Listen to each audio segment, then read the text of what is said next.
बहुत समय पहले की बात है। एक गांव में एक दूध वाला रहता था।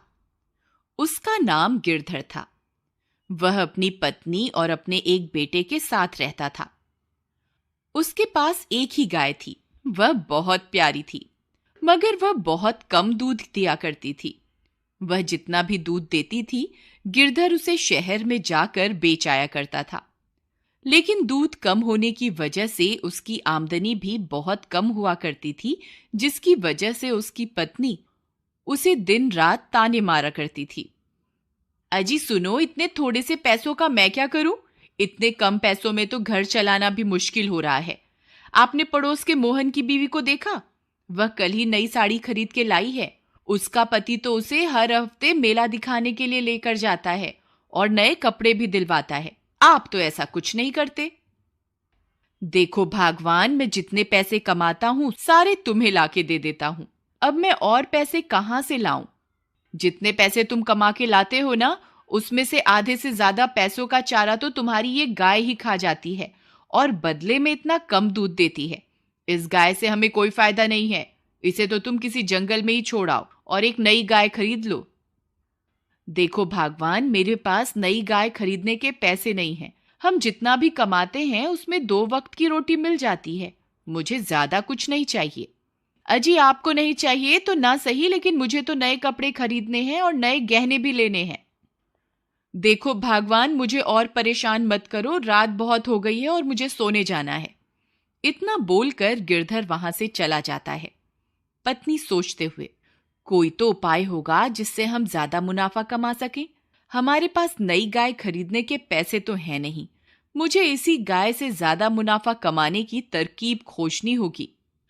अगले दिन सुबह होने पर गिरधर रोज की तरह गाय का दूध निकालकर शहर में बेचने चला जाता है। उसकी पत्नी अपने बेटे को आवाज लगाती है, अरे बेटा मुन्नू, कहाँ है? जरा मेरी बात सुन। जी माँ। जरा बाहर जाकर देख, तेरे पिताजी शहर में दूध बेचने के लिए चले गए क्या? मुन्नू बाहर जाकर देखता है। जी माँ, बाहर कोई नहीं है, पिताजी चले गए। यही सही मौका है।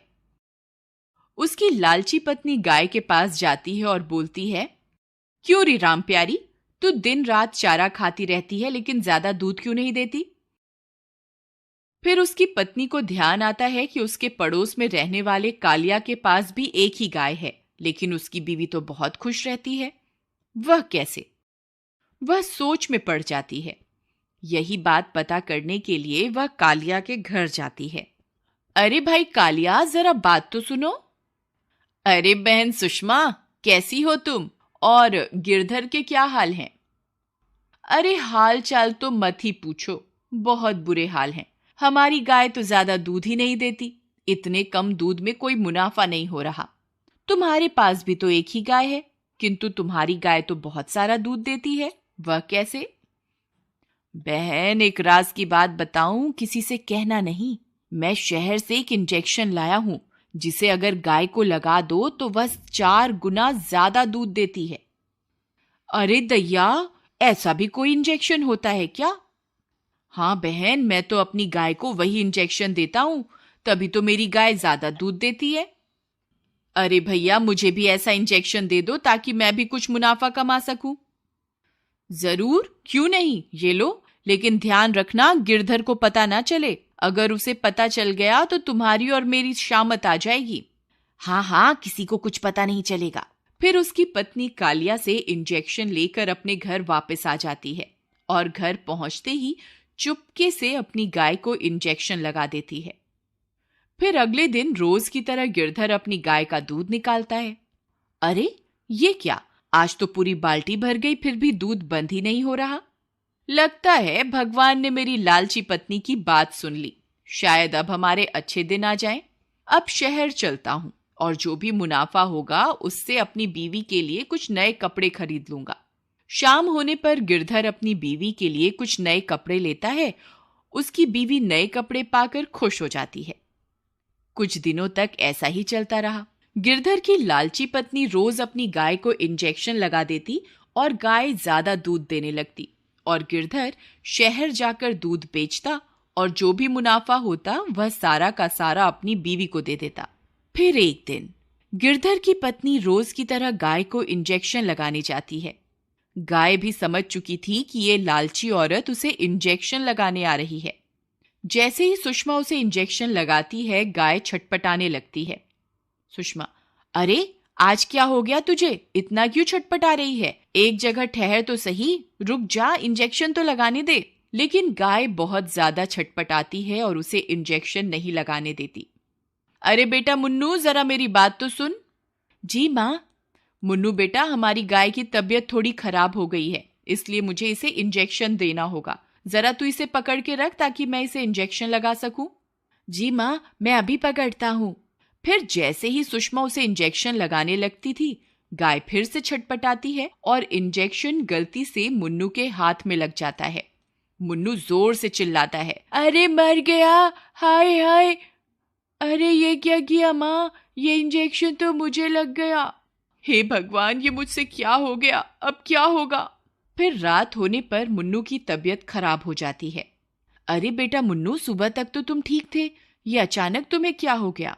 पिताजी, सुबह गाय की तबीयत खराब होने की वजह से माँ गाय को इंजेक्शन लगा रही थी और गलती से वह इंजेक्शन मुझे लग गया। लेकिन सुबह तो गाय की तबीयत ठीक थी। पत्नी डरते हुए, नहीं नहीं, आपके जाने के बाद उसकी तबीयत थोड़ी खराब हो गई थी, तो मैंने पड़ोस के कालिया से एक इंजेक्शन लेकर उसे लगाना चाहा था, तभी गलती से वह इंजेक्शन मुन्नू को लग गया। गिरधर समझ जाता है कि वह इंजेक्शन किस लिए था।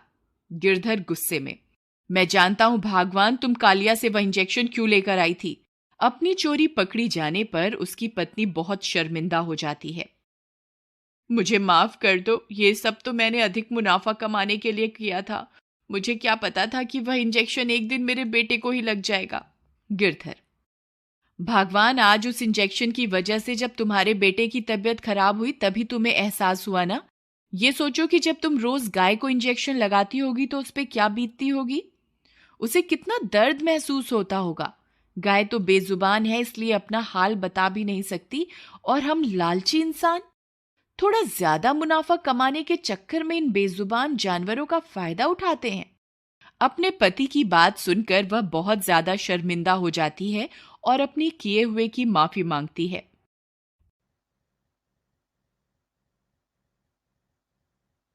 फिर वह गाय के पास जाती है और उससे भी माफी मांगती है, और गाय भी उसे मुस्कुराकर माफ कर देती है। फिर वह उसी दिन से अपनी गाय की बहुत सेवा करती है और उसी गाय का दूध पी पी कर उसका बेटा भी कुछ ही दिनों में ठीक हो जाता है और वह सब कम मुनाफे में भी खुश रहने लगते हैं। मॉरल, अगर इंसान ज्यादा मुनाफा कमाने के चक्कर में अक्सर इंसान ज्यादा मुनाफा कमाने के चक्कर में बेजुबान जानवरों का फायदा उठाते हैं और बेचारे जानवर बेजुबान होने की वजह से कुछ बोल भी नहीं पाते और हम इंसानों का जुल्म चुपचाप सहते रहते हैं।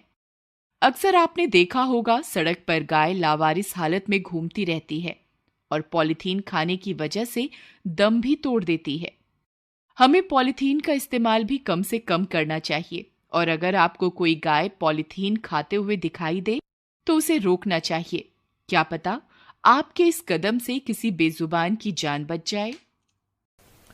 अक्सर चुनौतियों से, संघर्षों से हम डरते हैं, लेकिन संघर्ष ही तो हैं जो हमें और अधिक मजबूत करते हैं और जिंदगी की कठिनाइयों से लड़ने की हिम्मत देते हैं और हमें सक्षम बनाते हैं, कुछ भी कर पाने के और कुछ भी कर गुजरने के।